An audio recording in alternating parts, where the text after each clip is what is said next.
بسم اللہ الرحمن الرحیم۔ السلام علیکم۔ عبداللہ بن ابی منافقوں کا سردار تھا۔ باقی منافقوں کا نبی صلی اللہ علیہ وسلم کے سوا کسی کو پتہ نہیں تھا کہ منافق ہے۔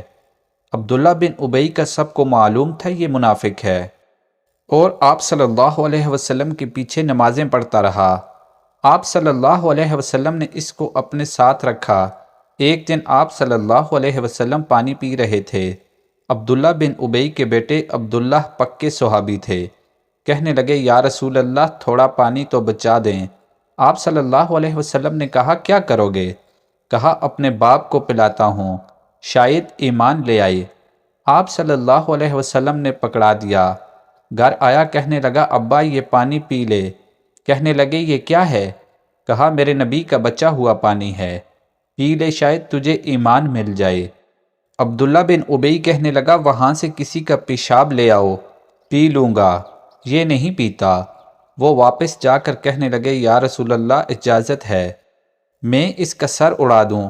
آپ صلی اللہ علیہ وسلم نے فرمایا، نہیں، تیرا باپ ہے، یہ کام نہیں کرنا۔ میں نہیں چاہتا کہ لوگ کہیں محمد صلی اللہ علیہ وسلم اپنے ساتھیوں کو قتل کرتا ہے، اور جب وہ کم وقت مرا ان کے بیٹے آئے، یا رسول اللہ، میرے باپ کا جنازہ پڑھائیں گے؟ آپ صلی اللہ علیہ وسلم نے فرمایا، پڑھاؤں گا۔ کفن دیں گے؟ کہا، دوں گا۔ کہنے لگے، اپنا کرتا دے دیں۔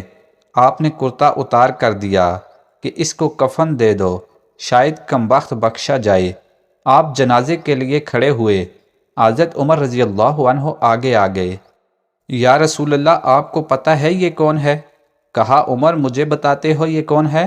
مجھے نہیں پتا کہ کون ہے۔ کہا، پھر آپ اس کا جنازہ کیوں پڑھ رہے ہیں؟ کہا، اللہ نے کہا ہے، پڑھ یا نہ پڑھ، میں معاف نہیں کروں گا، تو میں پڑھتا ہوں، شاید اللہ معاف کر دے۔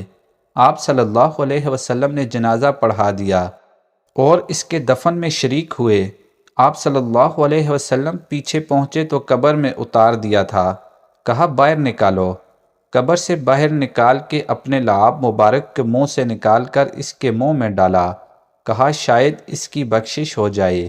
اس کو دیکھ کر 100 منافقوں نے کلمہ پڑھ لیا کہ اتنا بڑا اخلاق صرف نبی کا ہی ہو سکتا ہے۔ سبحان اللہ۔